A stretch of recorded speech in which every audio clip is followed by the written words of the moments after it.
Life में luxury किसे नहीं चाहिए। एंजॉयमेंट और हैप्पीनेस हम सब सीख करते हैं, उसके लिए एफर्ट करते हैं। लेकिन क्या लग्जरी है? क्या लग्जूरियस लिविंग की डेफिनेशन क्या है और लग्जरी हम कैसे अटेन कर सकते हैं? इन सब क्वेश्चंस के आंसर्स हमारे लिए जान लेना ज़रूरी है। और इसीलिए आज हम बात कर रहे हैं प्रोफेसर अश्विनी जी अग्रवाल से कि लग्जूरियस लिविंग और लग्जूरियस लाइफस्टाइल क्या ये एक ही चीज़ है? क्या है मतलब लग्जूरियस लिविंग का? आइए जानते हैं प्रोफेसर अश्विनी जी अग्रवाल से। वेलकम है अश्विनी जी आपका इस शो पे। भगवान टीवी की ओर से मैं आपका स्वागत करती हूँ। हमारे व्यूअर्स नेचुरली जो लोग सोशल मीडिया से जुड़े हैं, एजुकेटेड कम्युनिटी के को बिलोंग करते हैं, और आज जो लोग स्मार्टफोन यूज़ कर रहे हैं, इंटरनेट यूज का ये ज़माना है, इस ज़माने में लग्जूरियस लिविंग की डेफिनेशन बहुत बदल गई है। एक ज़माना था, एक टाइम था जब लग्जूरियस लिविंग का मतलब सिर्फ रोटी कपड़ा और मकान से आंका जाता था। उसके बाद धीरे धीरे हमारे पास कम्युनिकेशन और ट्रांसपोर्टेशन टेक्नोलॉजीज बहुत कुछ एडवांसमेंट आया। लेकिन आज हमारा यूथ, हमारी नई पीढ़ी समझने के एक प्रयास में है, फिर से ज़ीरो से शुरू कर रही है लाइफ को समझना। तो ऐसे एरा में आप क्या कहना चाहेंगे? लग्जूरियस लिविंग आपके अकॉर्डिंग क्या है? जी देखो, बड़ा सिंपल सा शब्द है कि कौन ऐसा इंसान जो लग्जूरियस लिविंग नहीं चाहता होगा। मेरे ख्याल से पृथ्वी पे अगर कहीं भी घूम जाओ, any area, irrespective of the area, geography, irrespective of the caste, creed, irrespective of the religion, धर्म, irrespective of gender, each person wants to live luxurious living, isn't it? जी, ऑफ कोर्स। एंड वो कहते हैं ना, मानव जन्म बड़ी मुश्किल से मिलता है, इसका उपयोग करो। हाँ जी। तो इसका उपयोग ही है लग्जरी में जीना सीखना। जी। नेचुरली अगर मानव जन्म मुश्किल से मिलता है और इतनी मेहनत करके हमें मिल गया, तो हमने कहीं ना कहीं मेहनत की होगी तो हमें मिला ना। हमने इतनी एफर्ट्स करी कि हमें मनुष्य जन्म मिल जाए तो हमें मिला। तो अब इसमें हम लग्जरी नहीं अगर जी पाए तो फायदा क्या हुआ? मनुष्य जन्म का एडवांटेज ही क्या हुआ अगर हम इसमें लग्जरी नहीं जी पाए तो? अश्विनी जी, एक दौर था 1945 में जब सेकेंड वर्ल्ड वॉर हुआ, पूरी दुनिया तकरीबन इसमें इन्वॉल्व थी, और 1947 में भारत आज़ाद हुआ। तो ये दौर था। उसके बाद आई शुड से 20-30 सालों का एक एरा था जब हम पेट भरने को ही लग्जूरियस लिविंग मानते थे, क्योंकि भरपेट खाना हर घर में नसीब नहीं था, पॉसिबल नहीं था। लेकिन आज हमारी नई जनरेशन जो है, या इवन हमारी जनरेशन ने भी भूख को, या सिर्फ बेसिक नेसेसिटीज कि हमारे पास एक पक्का मकान होना चाहिए या हमारी पास दोनों टाइम का रोटी होना चाहिए, हम इसको लग्जूरियस लाइफ नहीं कह सकते। This is our basic needs. पर लग्जूरियस लिविंग आप कहेंगे किसे? आपके पास होना क्या तो चाहिए? ये एक्चुअली मेरे कहने से कुछ होगा नहीं, ये समझना पड़ेगा कि लग्जरी का मतलब क्या है। जी। I think the game is that we should understand what luxury means rather than we start going by the other people, okay, what they are saying as luxury, and we started following it blindly. So first we have to understand what luxury is. If you can understand that, then I think you can start working on that direction to live that luxury. Okay. तो उसमें एक conventional का, जैसे तुमने बताया conventional living, उसमें रोटी और मिल जाए तो वही बहुत थी, उसी को लग्जरी कहा जाता था कि रोटी सब्जी के साथ मिल गई। जी, तो रोटी लोग नमक के साथ खाते थे। हाँ जी, और वो भी भरपेट मिले, ये कोई जरूरी नहीं, ये कोई जरूरी नहीं था। और अब की मिल गई तो शाम की मिलेगी कि नहीं मिलेगी उस पर डाउट रहता था। एब्सोल्युटली। तो luxury with sabzi, roti with sabzi used to be luxury. Yes, of course. लोग तो कच्चा खाते थे, मार करके खाते थे दूसरों को। जी। वो तो उनको शिकार मिल गया तो वो लग्जरी होती थी। एब्सोल्युटली। जिस दिन शिकार मिल गया उस दिन उनकी एक तरह से अच्छा दिन था। क्रिश्चियनिटी में हम देखते हैं कि प्रेयर यही होती है, O God give us today our daily bread. मतलब आज की रोटी हमें मिल जाए, उसके लिए भी हमें सुबह भगवान से मांगना पड़ता था, क्योंकि लग्जरी यही थी हमारे लिए कि हमें भरपेट खाना मिल जाए। तो अब सोचो कि आज भी वही प्रेयर चल रही है। अब मुझे ये नहीं पता कि ट्रेडिशनली वो लोग कौन सी प्रेयर करते हैं, बट आज की डेट में मुझे लगता है कि दुनिया में भूख एक समस्या नहीं है। नहीं है, समस्या तो है। एक्चुअली आज की दुनिया में शायद भूख ही ज्यादा समस्या है, भूख ना लगना समस्या है। बात तो एक ही है ना, भूख से ही तो लिंक हुआ ना। पहले तो गेम क्या है, लग्जरी भूख लगना है या लग्जरी भूख नहीं लगना है? मेरा सवाल ये है। मेरी समझ में लग्जरी है, भूख भी लग रही है और हमें खाना भी मिल रहा है, और उतना मिल रहा है जितना हमें चाहिए एटलीस्ट, एंड हमारे टेस्ट का है, तो वो अल्टीमेट लग्जरी है। तो क्या ये अब मांगने की जरूरत है? एक बहुत बड़ी कम्युनिटी है ग्लोबल पॉपुलेशन में जो I am not sure, but I can't say about this. That's what. So the key is that अब इतना है हमारे पास कि हमें अब उस चीज को मांगने की जरूरत नहीं है। इनफैक्ट अब ये सिचुएशन है कि हमें भूख मांगनी पड़ रही है बजाय खाना मांगने के। जी, यू अंडरस्टैंड कि आज की तारीख में हमें भूख मांगनी पड़ रही है कि हमें भूख लगे तो हम खाना खाएं। जी, तो अब हमें खाना मांगने की जरूरत तो नहीं रही। जी, इसका मतलब खाना अवेलेबल है और हम नहीं खा पा रहे, तो उसके दो कारण हो सकते हैं। एक तो मुझे भूख ही नहीं लगी है तो मैं खाऊं कैसे, और दूसरा मैं खा लेता हूं पर मेरे को हजम ही नहीं होता है, डाइजेस्ट ही नहीं होता है, तो खाते ही मैं बीमार पड़ जाता हूं।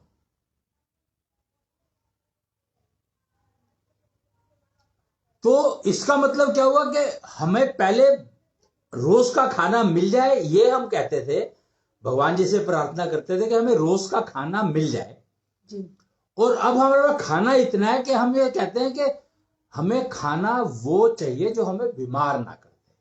हाँ जी। तो लग्जरी क्या है? भूख लगना लग्जरी है, और लग्जरी है वो खाना जो हमें बीमार ना कर दे, वो लग्जरी है। I am not very sure on this because मैं खुद एक नेचुरोपैथ हूँ, तो नेचुरोपैथी सेंटर्स में हम लोग जो पेशेंट्स आते हैं उनको बहुत ही जैसे बॉइल्ड फूड या रॉ फूड इस तरह का खाना देते हैं शुरू में, क्योंकि उनका डाइजेशन सिस्टम बहुत पुअर स्टेट में होता है। तो ये पुअर स्टेट में हुआ इसीलिए ना कि खाना तो हमने खाना मांगा था, भगवान जी ने खाना दे दिया, और हमें क्या खाना है हमें पता ही नहीं है, क्योंकि हमने भगवान जी से पूछा ही नहीं कभी कि हमें क्या खाना चाहिए। यही समस्या है। लग्जरी अगर चाहिए तो भगवान जी ही दे सकते हैं, और कोई दे नहीं सकता। खाना उन्होंने ही दिया, तुमने खाना मांगा, खाना दिया। अब तुम्हें यही नहीं पता कि मांगना क्या है, तो समस्या तो वहां पर रहेगी ना कि तुम्हारे को अगर अपनी समस्या तुम डिफाइन नहीं कर पा रहे हो तो तुम्हें वो मिलेगी कैसे?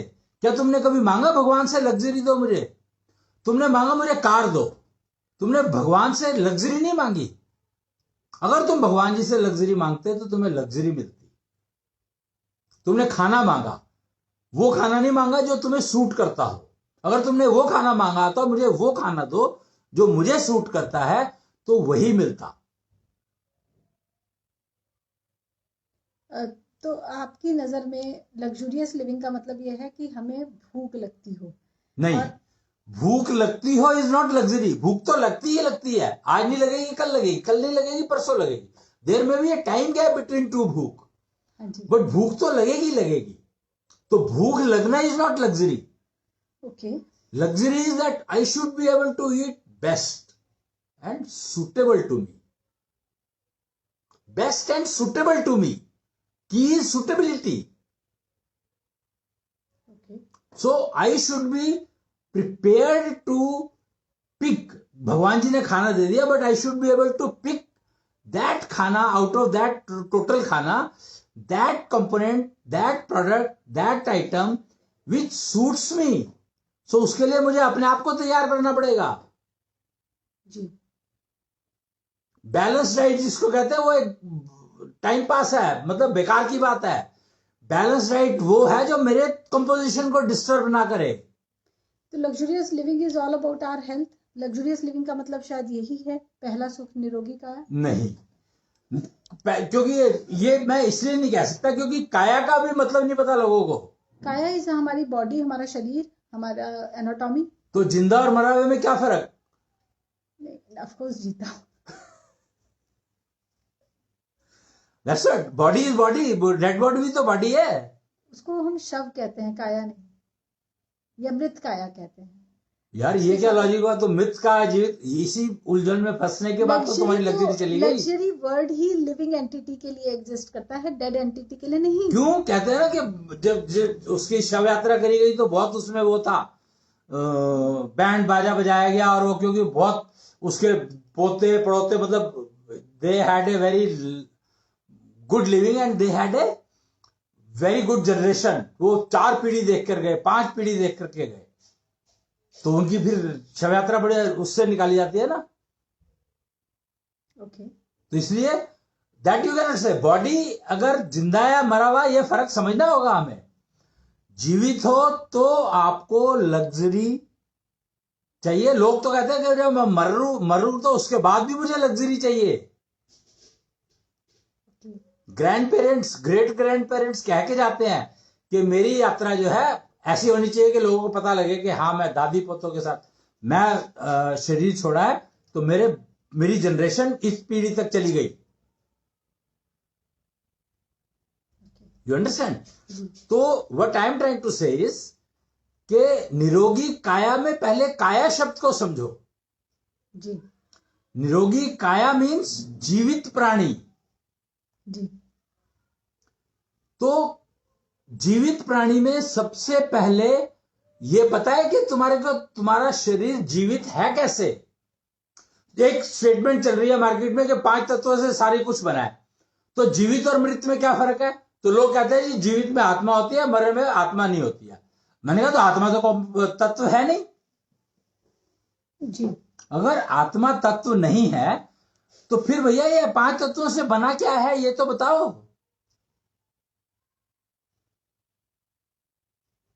5 तत्वों से बना क्या है ये तो बताओ। तो इसका कोई जवाब मिला नहीं मेरे को आज तक। और फिर मैंने कहा चलो अच्छा मान लो आत्मा मान लेता हूं मैं, चलो 5 तत्वों का जवाब मुझे नहीं मिला तो मैंने छोड़ दिया उसको। तो मैंने कहा चलो आपकी बात मानता हूं मैं, जीवित है तो उसके अंदर आत्मा है, तो तत्वों को 6 क्यों नहीं कर देते भाई? हम 5 ही क्यों रखते हैं? हम कहते हैं 6 तत्वों से शरीर बना है, जीवित शरीर 6 तत्वों से है और मृत शरीर 5 तत्वों से है। अगर ये बात कह दे तो इसमें प्रॉब्लम क्या है? पर ये कोई मानने को तैयार नहीं है। अश्विनी जी, जीवित शरीर या मृत शरीर 5 से बना है या 6 से? गेम सारी ये है कि जब तक हम जिंदा हैं हम एक अच्छी जिंदगी जीना चाहते हैं। करेक्ट। तो लग्जरी तभी आती है जब आत्मा हो तुम्हारे पास। बात को समझो। ये आत्मा तो सबके पास होती ही है। नहीं होती ना, मरे हुए पे कहाँ है? तो जब तक हम जीवित हैं, हम क्योंकि हम जिंदा हैं तो इसी को हम लग्जरी माने। तो आत्मा लग्जरी देती है। मोटी बात समझो कि आत्मा लग्जरी देती है तुम्हें। मैं ये कहने की कोशिश कर रहा हूं निरोगी काया को छोड़ दो, अब कहना निरोगी आत्मा चाहिए। तो इसका मतलब तो ये हुआ कि जो पॉजिटिव थिंकिंग वाले कहते हैं कि आप सुबह उठते हैं तो आप इस बात के लिए थैंक्स कहें कि यू आर स्टिल अलाइव। आप थैंक्स किसको कहोगे? बात तो यहां पर गेम है कि आप थैंक्स कह किसको रहे हो ये समझो। किसको कह रहे हो थैंक्स? यू से थैंक्स टू के हमने थैंक्स कर दिया। Thanks is always for other person. यार समझो बात को कि तुम कर क्या रहे हो। थैंक्स कहना है तो कहो कि थैंक्स टू माई सोल, मेरी आत्मा को थैंक यू कहो, तब तो ठीक है, समझ में आता है। आत्मा क्या है? वही गेम है।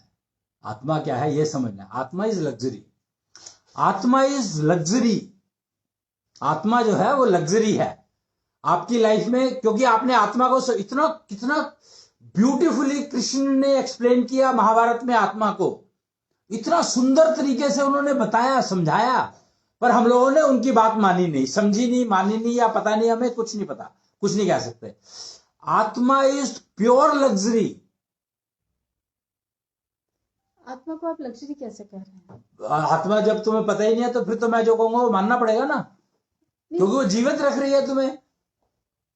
और कृष्ण ने उसकी प्रॉपर्टीज बताई, अजर है, अमर है, मरती नहीं है, उसको काट नहीं सकता, गीली नहीं हो सकती, फलाना ढिकाना, इतनी सारी चीजें बताई उन्होंने, सारी कैरेक्टरिस्टिक्स बताई। जितने भी लोग आपको इस पृथ्वी पे चलते फिरते दिख रहे हैं, दे ऑल हैव एन आत्मा। बट दे डोंट नो ना दैट दे व्हाट इज आत्मा। प्रॉब्लम यहां पर है, क्योंकि पांच तत्व सब ने ये मान लिया कि पांच तत्वों से सब कुछ बना है, तो इसलिए आत्मा शब्द को भूल ही गए सारे के सारे, और लग्जरी इसीलिए आई नहीं मार्केट में। 5 तत्वों से सब कुछ बना है, ये जो स्टेटमेंट मार्केट में चलती है कि 5 तत्वों से सब कुछ बना है, तो ये स्टेटमेंट से बाहर निकलो।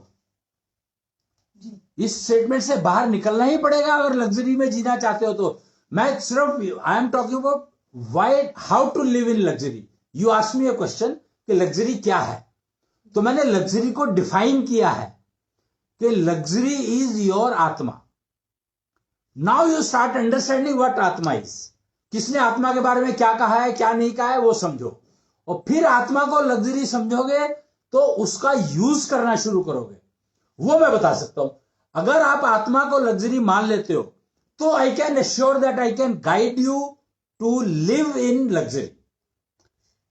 अश्विनी जी, जो मेरी अंडरस्टैंडिंग है, आत्मा इज समथिंग लाइक, जैसे एक फैन है तो उसमें करंट का आना, वो उसके लिए आत्मा हो गया।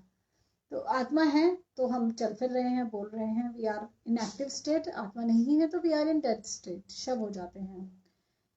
आत्मा लग्जरी है तो अगर इस पृथ्वी पे 700 करोड़ लोग हैं तो 700 करोड़ लोगों के पास ये लग्जरी है, यूज नहीं करते ना। यही तो मनुष्य, ये स्टेटमेंट जो कही गई है कि मानव जन्म बहुत मुश्किल से मिलता है, इसका उपयोग करो जी। तो ये क्यों कही गई है?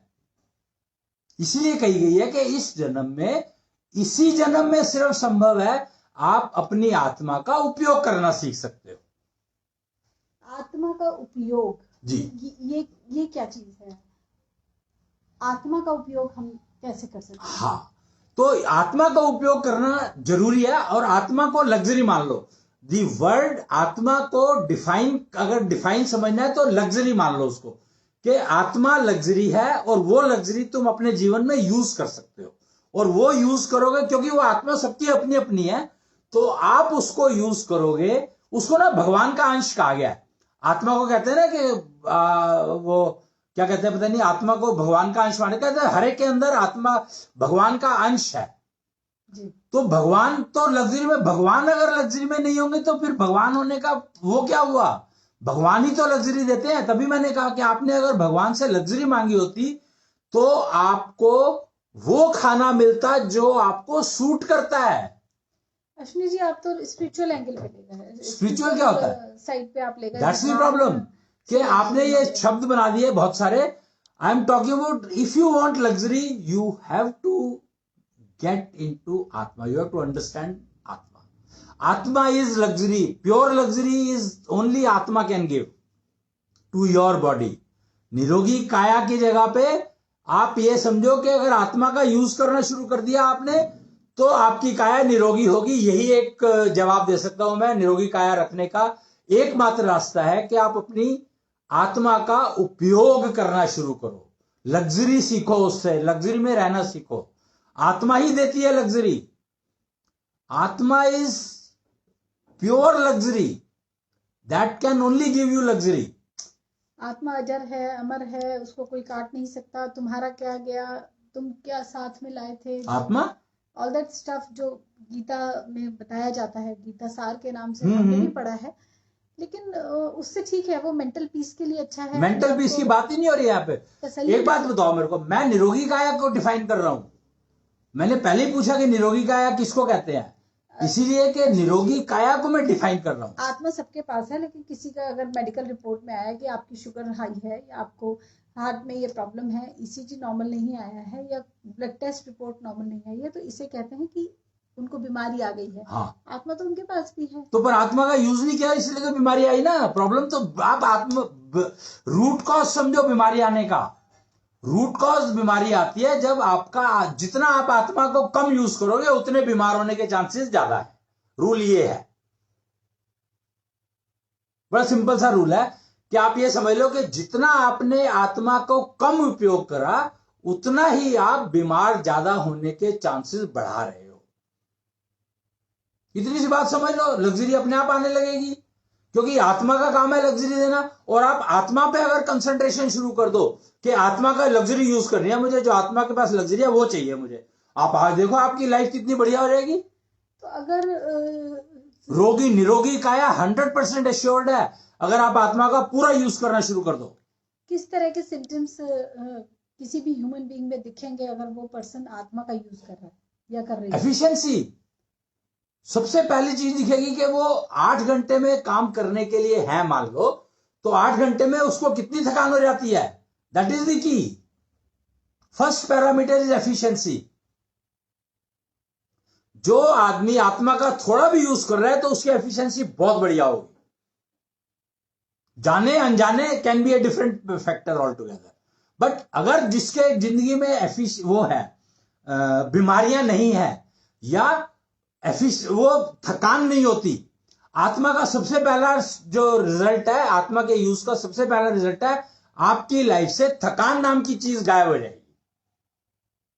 पहला स्टेप है ये समझ लो आप, इसी को फंडामेंटल समझ करके आगे चल सकते हो जी।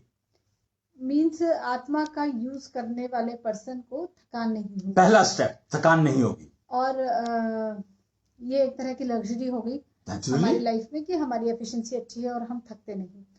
इसके अलावा क्या सिम्टम्स आएंगे? फिर उसके बाद बीमारी आएगी नहीं। सबसे पहले you will get rid of all problems, all रोग, बीमारियां क्या कहते हैं अंग्रेजी में उसको, disease which are caused by pollution. 100% guarantee है कि पॉल्यूशन का जो बीमारियां हैं वो आपको आएंगी नहीं अगर आप आत्मा का यूज कर रहे हो तो। अगर आपको पॉल्यूशन रिलेटेड बीमारी आती है, जैसे आजकल दिल्ली में बहुत पॉल्यूशन है तो उसकी वजह से लोगों को अस्थमा बहुत बढ़ जाता है, तो वो अस्थमा होगा नहीं। अगर पक्की बात है पॉल्यूशन की रिलेटेड बीमारियों का इफेक्ट नहीं होगा आपको अगर आप अपनी अपनी आत्मा का यूज कर रहे हैं तो। दूसरा स्टेप है ये जी। ओके, तो थकान नहीं होगी, पहला सिम्टम। दूसरा सिम्टम हो गया कि पॉल्यूशन रिलेटेड बीमारी नहीं आएंगी, जो जैसे हमको ये चिंता रहती है कि कुछ भी डेंगू फैल रहा है तो हमारे घर में ना आ जाए। नहीं, pollution related I said, dengue is not pollution related. Virus related problems आ सकती हैं। I am only talking about pollution related problems अगर आत्मा का कुछ यूज कर रहे हो आप तो। तो अश्विनी जी, जिसको आप बोल रहे हैं कि आत्मा का यूज करने से लग्जरी आती है, आत्मा का यूज किया कैसे जाता है? हाँ, उसके लिए प्रोसीजर बने हुए हैं। शंख टेक्नोलॉजी करके एक टेक्नोलॉजी बनी हुई है, उस टेक्नोलॉजी का अगर आप उपयोग करते हो, ये मेटावर्स सिस्टम ऑफ टेक्नोलॉजीज का एक पार्ट है। मेटावर्स का आजकल बहुत नाम चल रहा है, तो मेटावर्स सिस्टम ने कुछ टेक्नोलॉजीज दी है ऐसी, उनमें से एक है शंख टेक्नोलॉजी। तो शंख टेक्नोलॉजी का जब आप यूज करते हो तो आप समझो कि वो आपको आत्मा का कितना यूज कर पा रहे हो आप, वो आपको शंख टेक्नोलॉजी से मेजर करके पता लग सकता है ना। तो शंख टेक्नोलॉजी से फिर प्रैक्टिस टूल्स बने हुए हैं जो अगेन शंख टेक्नोलॉजी पर आधारित है। तो शंख टेक्नोलॉजी का उन प्रैक्टिस टूल्स का यूज करोगे तो आत्मा का यूज बढ़ता चला जाएगा और आपकी लाइफ में लग्जरी आती चली जाएगी। एंड जो भी कोई तुम्हारी कितनी क्रॉनिक से क्रॉनिक प्रॉब्लम हो, बीमारी हो, उन सबका ट्रीटमेंट अपने आप होने लगे, आपकी आत्मा अपने आप ट्रीट कर देगी उसको जी। तो ये शायद आप, जो मैं समझ पा रही हूँ वो ये कि अपनी स्पिरिचुअल पावर्स को बढ़ाओ। जैसे देखो, मुझे स्पिरिचुअल क्या होता है मुझे नहीं मालूम, मैं तो एक सिस्टम की बात कर रहा हूं। 5 तत्व थे मैंने, और जब मैंने पूछा कि 5 तत्व थे तो जिंदे और मरे में क्या फर्क है, उन्होंने कहा कि जीवित प्राणी में आत्मा होती है, मृत में नहीं होती है। तो आत्मा मैं छठा कंपोनेंट मान के चल रहा हूं, 6th एलिमेंट के आत्मा छठा एलिमेंट है। और उसको हम कैसे, वो करता क्या है, फिर हमने रिसर्च की कि वो करता क्या है। आत्मा अगर छठा एलिमेंट है तो वो करता क्या है, तो फिर समझ में आया कि वो छठा एलिमेंट जो है लग्जरी देता है।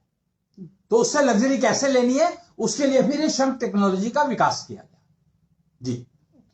तो आपकी जो ये शंख टेक्नोलॉजी है, जिसको आप कह रहे हैं कि मेटावर्स सिस्टम ऑफ टेक्नोलॉजीज का एक हिस्सा है जी, ये किस तरह से काम करती है कि हम अपनी आत्मा को यूज कर पाते हैं, इसे यूज कर? हाँ, ये एक्चुअली देखो बड़ा कमाल का सिस्टम है। मतलब आई एम सरप्राइज जैसे जैसे हम इस लाइन पर चले तो हमें मैं हैरानी एक के बाद एक ऐसे सिस्टम, ऐसी चीजें निकल कर आई कि शंख टेक्नोलॉजी का क्या, शंख एक ऐसा इंस्ट्रूमेंट है जो नेचर ने दिया है, वो वेस्ट को एनर्जी में कन्वर्ट करता है। और वो बनता कैसे है? डू यू नो शंख बनता कैसे है? समुद्र में बनता है। कैसे बनता है? अपने आप नहीं, समुद्र बनता है जीवों की वेस्ट से। जिन जीवों के पीछे शंख, ये उसमें ना कोई एनिमल होता है। शंख is a product given by animals. अच्छा, हाँ, आपको शायद ये मालूम नहीं था। नहीं। क्यों? आप देखो ना, शंख चलता हुआ देखोगे आप। हाँ, स्नेल्स। तो वो शंख जो है एक्चुअली उसका वेस्ट है, शील्ड कह सकते हो, वेस्ट का, वेस्ट से वो शील्ड बनती है।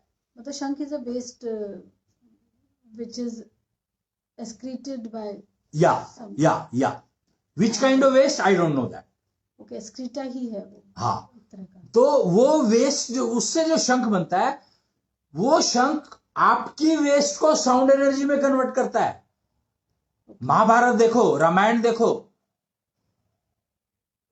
शंख जब बजाते हैं तो हम उसमें वेस्ट फूक रहे हैं, वेस्ट डाल रहे हैं, कार्बन डाइऑक्साइड, आपकी एक्सेल वो है हवा, वो डाल रहे हो आप उसमें, और उसको वो साउंड एनर्जी में कन्वर्ट कर रहा है। तो आप ये समझो कि शंख बता रहा है कि कैसे आप वेस्ट को एनर्जी में कन्वर्ट कर सकते हो, उससे सीखो। फिर मेटावर्स एक ऐसा बढ़िया सिस्टम, नया सिस्टम, जो नई टेक्नोलॉजी ऑफ सिस्टम बना, सिस्टम ऑफ टेक्नोलॉजीज का बना, तो वो कहता है कि भैया शंख आप अपने अंदर इंप्लीमेंट कर लो, तो आपका जो वेस्ट जनरेट हो रहा है उसको आप एनर्जी में कन्वर्ट कर लो, और उस एनर्जी को अपनी बॉडी में यूज करो, तो आत्मा का कनेक्शन। वो एक्चुअली क्या होता है, शंख जो है वो आपको आपकी आत्मा के साथ कनेक्ट कर देता है। तो अदरवाइज भी तो हम अपनी आत्मा से कनेक्टेड होते ही हैं। आत्मा अंदर है पर कनेक्टेड नहीं है। डिस्कनेक्टेड तो मतलब हमारे सारे कंपोनेंट्स जो भी हमारे अंदर हैं वो कनेक्टेड तो है ही ना। हाँ, कनेक्टेड तो है ही ना, पर यूज भी तो करने पड़ेंगे। आप एक बात को इसको इस तरीके से सोचो कि मान लो आप अपने हाथ को यहां बांध दो किसी चीज से, यूज मत करो इसको, तो क्या होगा इस हाथ का? ये यूजेबल भी नहीं रहेगा, जब इसको खोलेंगे तो भी वर्किंग स्टेट में नहीं होगा। Exactly, that is the problem कि आत्मा का तो आप लोग यूज कर ही नहीं रहे हो, तो वो डेड स्टेट में आ जाती है। एक ना देव समाज करके एक एसएनए हुए हैं,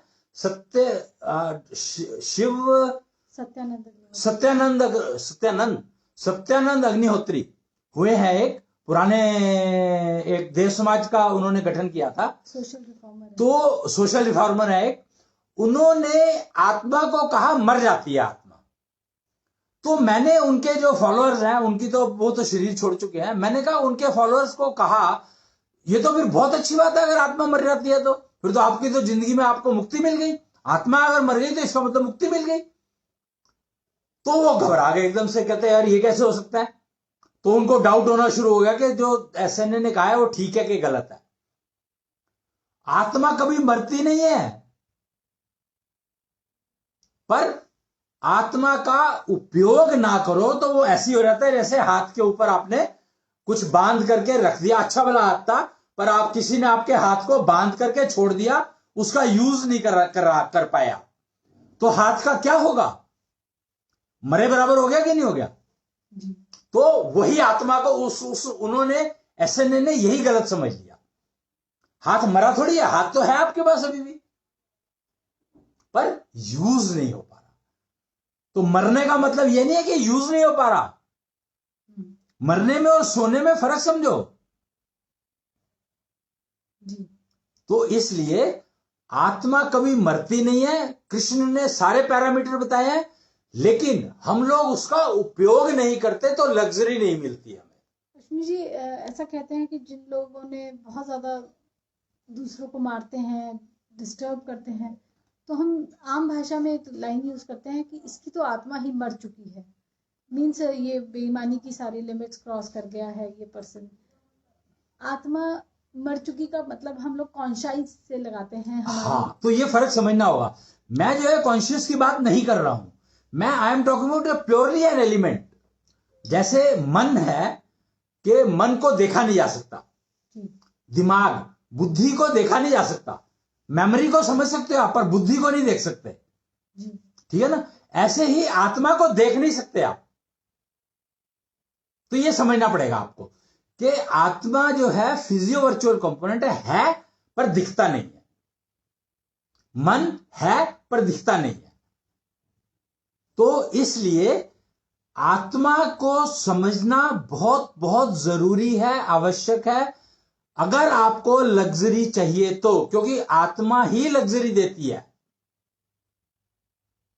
बस इतना समझ लो कि आपको लग्जरी चाहिए तो आप अपनी आत्मा को जितना जागृत कर लोगे, जितने आप उसका यूज कर, जितना मैक्सिमम।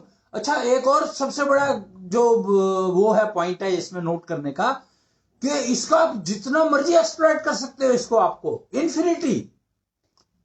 एक फोटोग्राफ मैंने कभी देखी थी, केदारनाथ में -10 या -20 डिग्री तक टेम्परेचर जाता है। वहाँ कोई ऋषि बैठे हुए थे और उन्होंने ऊपर कोई कपड़ा नहीं पहना था, टी शर्ट जैसा कुछ नहीं पहना था, और वो वहाँ तपस्या कर रहे थे और स्नोफॉल हो रही थी। तो कहा गया कि देखो ये हिंदू धर्म की स्ट्रेंथ है या जो भी कुछ है, क्या वो अपनी आत्मा का उपयोग करके ऐसा कर पा रहे हैं? नेचुरली। तो यानी कि आत्मा का यूज करने का मतलब ये हो गया कि हम अपनी विल पावर को बढ़ा लेते हैं। नहीं, लग्जरी, आत्मा गिव्स यू लग्जरी, आत्मा purely gives you luxury and that's it. अगर आत्मा के साथ आप जितने अच्छे कनेक्ट हो जाएंगे उतनी आपकी उम्र बढ़ जाएगी। आप की समझो, आत्मा अजर अमर कही गई है। सनातनता का मतलब समझो, आत्मा को सनातन कहा गया है। तो आपको लग्जरी चाहिए, आत्मा को यूज करना शुरू करो। आप डे 40 दिन का एक कोर्स है, वो करो आप। महंगा है, देखो लाख रुपया लग जाएगा, बट वर्थ है। 40 डेज में यू विल स्टार्ट रियलाइजिंग कि योर आत्मा हैज स्टार्टेड फंक्शनिंग।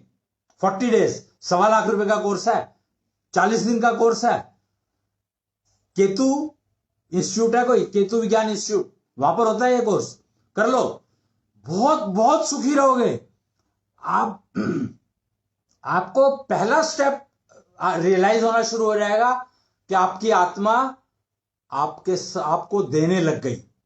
आत्मा लेकर के बैठी है सब कुछ, take it from it, but you have to take it. आपको एफर्ट करनी पड़ेगी लेने के लिए।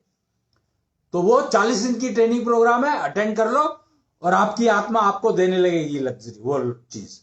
और फिर आपको जितना उसके बाद सारी लग्जरी है, दुनिया की सारी लग्जरी आपको आत्मा दे सकती है। All kind of luxuries. Connection improve करते चले जाओ, एडवांस कोर्सेज हैं अवेलेबल, 5 करोड़ तक के कोर्सेज हैं available, starting from 1.25 lakh going up to 5 crore 10 crore, जो आपको आपकी आत्मा का यूटिलाइजेशन करना सिखाते हैं। वो प्रोसीजर प्रैक्टिस करना बताते हैं। करना आपको पड़ेगा, क्योंकि आपकी आत्मा है तो आपको ही उसको एक्सप्लॉइट करना पड़ेगा। एक्सप्लॉइट कैसे करना है ये कोर्सेज सिखा देंगे, पर करना आपको पड़ेगा जी। तो ये हो गया आत्मा को यूज करना। लग्जरी का मतलब जो आप बता रहे हैं वो ये है कि टेक्नोलॉजीज को यूज करें, metaverse system of technology, शंक technology, और आत्मा को यूज करें। और जितना हम आत्मा को यूज करते एक्सप्लॉइट करें, आत्मा का एक्सप्लॉइट करें, आत्मा को एक्सप्लॉइट करें, और उतना ही हमारी लाइफ में लग्जरी बढ़ती जाएगी। डिजीज फ्री लाइफ है, सब कुछ जो लग्जरी में चाहिए सब कुछ मिलेगा। लेकिन अश्विनी जी, नॉर्मली लोगों का ये मानना होता है कि उनकी लाइफ में जो हैप्पीनेस है वो आउटर सोर्सेज से आएगी, जैसे कि हमारी जॉब नहीं लगी है, या हमारी शादी नहीं हुई है, या हमारा see what I am saying is everything you will start getting, your atma will give everything, it can give everything. It is you who has to decide. There are steps, stairs fix है। ये नहीं है कि आप चौथी stair पे पहले चले जाओ, वो नहीं हो सकता। You have to move step by step. Only possibility is you have to move step by step. There is no long jump, there is no short jump, there is nothing called jumping, there is nothing called exponential. It is linear. Absolute. You have to move step by step. There is no other choice. क्योंकि आत्मा define करती है तुम्हें, तुम आत्मा को define नहीं करते हो। लग्जरी आत्मा ने देनी है तो उसका फिक्स है, हिसाब किताब सारा सेट है, उसमें कोई ऑल्टरनेटिव, कोई चॉइस ही नहीं है तुम उसको चेंज कर सको, कर ही नहीं सकते। तुम्हें एफर्ट करनी पड़ेगी। अगर तुम्हें गाड़ी के अंदर प्रोटेक्शन चाहिए तो 50 लाख की गाड़ी खरीदनी ही पड़ेगी। अगर आप 10 लाख की गाड़ी खरीदोगे तो आपको 10 लाख वाली प्रोटेक्शन मिलेगी। अगर आप 50 लाख की गाड़ी खरीदोगे तो आपको 50 लाख की प्रोटेक्शन मिलेगी। Same is the story with आत्मा जी। तो आत्मा इससे हम लोगों ने ये तो समझा है, अपने सो कॉल्ड सोर्सेज जो धर्म के हैं उनसे हमने ये तो सुना है, ये तो समझा है कि आत्मा की चिंता मत करो, आत्मा तो नश्वर है एंड ऑल दैट स्टफ। लेकिन आत्मा को एक्सप्लॉइट करना है और उससे लग्जरी अटेन करनी है, ये अपने आप में एक नया कॉन्सेप्ट है जी। जो मुझे लगता है कि स्पिरिचुअल एरिया हो चाहे टेक्निकल एरिया हो, दोनों ही एरियाज में एक revolution living lifestyle, if you want healthy lifestyle, वो मोदी जी ने एक प्रोग्राम शुरू किया है ना, लाइफ करके, lifestyle for environment, lifestyle for environment. So it is life, this what I am saying is lifestyle for your environment. तुम्हारे को लग्जरी चाहिए तो exploit your आत्मा, you can exploit it to any extent। वो कहते हैं ना विस्तार करो अपना, तो वो विस्तार करने का मतलब ही है exploitation of आत्मा जी। exploit your आत्मा या तो अश्विनी जी, मुझे लगता है कि आज जो आपसे हम डिस्कशन कर रहे हैं उसका एप्लीकेशंस पे अगर हम बात करें जी, तो बच्चों का करियर, खासतौर से जो हमारा अब ये मिलेनियल्स हैं, इनका फोकस अपनी लाइफ में सबसे ज्यादा अपने करियर पे है और होना भी चाहिए, दैट इज वेरी ऑब्वियस। बिल्कुल। तो क्या हमारे करियर पे भी इम्पैक्ट आता है हमारी ये तो देखो, आत्मा द डे यू कंसीव आत्मा स्टार्ट फंक्शनिंग। और बेस्ट पार्ट है वो आत्मा पेट के अंदर जब बच्चा होता है ना तो वो आत्मा बड़ा बढ़िया काम करती है। जितनी भी एक्टिविटी आप बच्चे के अंदर दिखाई देनी शुरू होती है मां को, वो सारी एक्टिविटीज गिवन बाय आत्मा as long as the child is inside the वॉर्म। मींस बच्चे की जो एक्टिविटीज हैं वो आत्मा ने दी हैं, इसका क्या मतलब हुआ? आत्मा एक्सप्लॉइट करती है ना, उस टाइम जब पेट में बच्चा होता है तो आत्मा एक्सप्लॉइट करती है बच्चे को। ओके। और उसको एक्टिव करती है, उसको कहती है सीख, जितना सीख सकता है सीख ले। ओके। तो उस टाइम पे अगर माँ थोड़ा अपने आप को लग्जूरियस लिविंग में रखना शुरू कर दे तो वो बच्चा इतना हेल्दी होगा, इतना बढ़िया होगा, उसकी जिंदगी इतनी अच्छी चलेगी कि सोच नहीं सकते। Career 100% assured, failure free.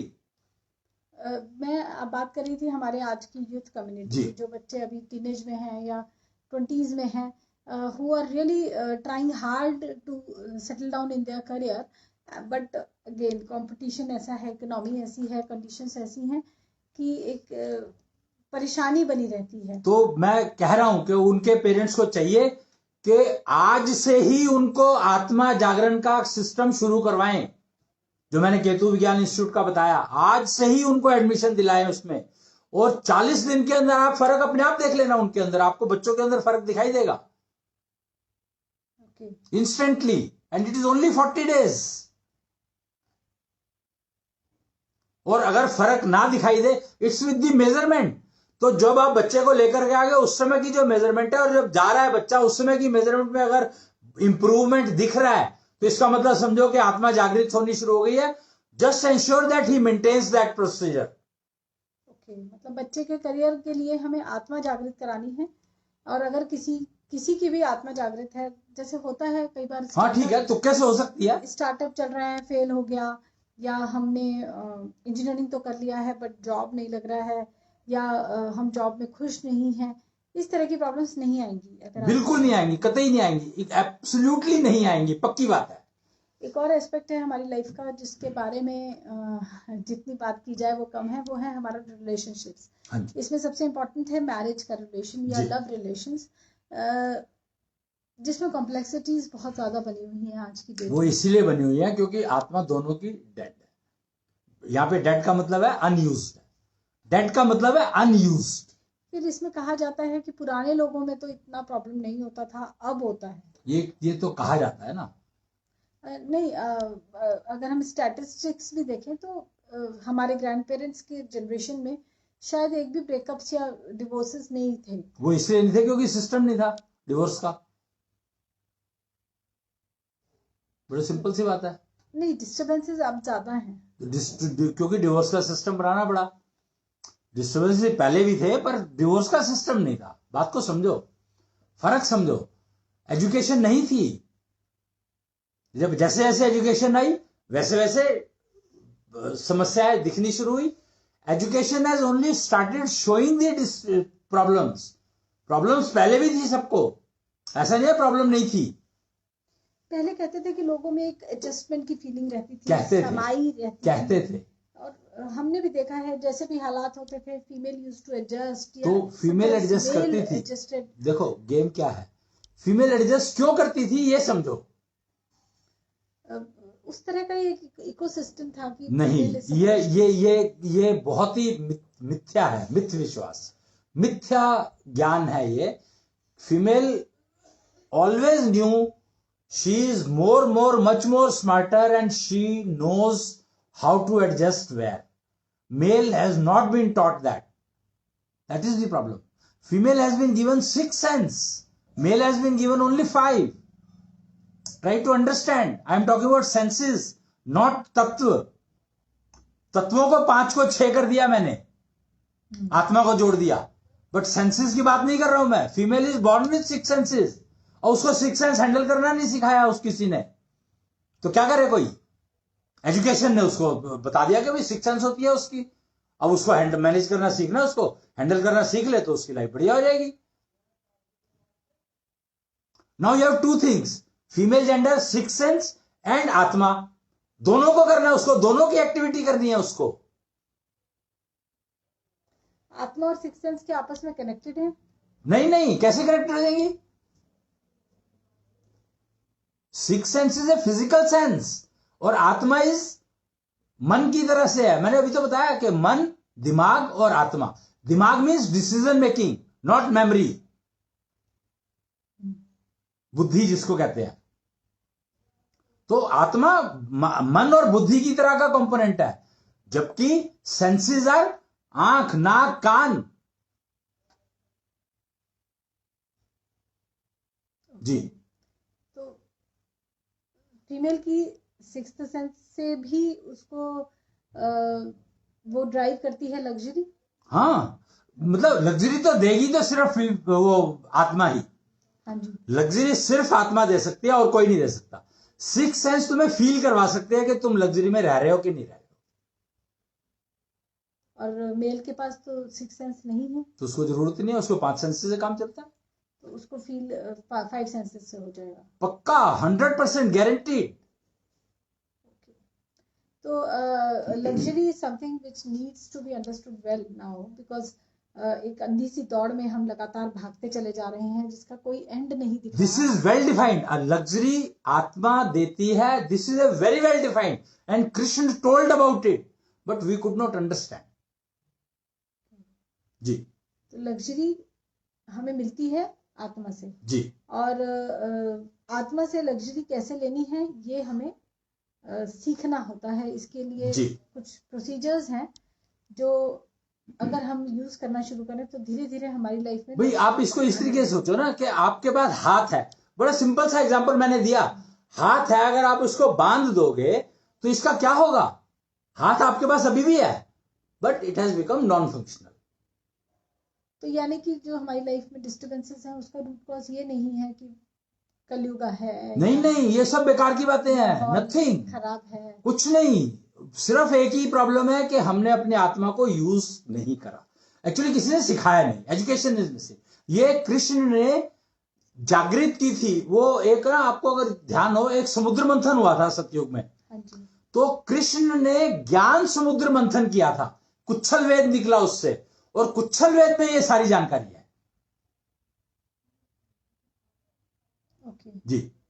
तो मैं आपको जो बता रहा हूं वो कुच्छल वेद की जानकारी दे रहा हूं। मेरे पास ये नहीं कि मैं मैंने तीर मार लिया। कुच्छल वेद की जानकारी मुझे, कुच्छल वेद ने क्या क्या ज्ञान दिया वो मैं आपको बांट रहा हूं।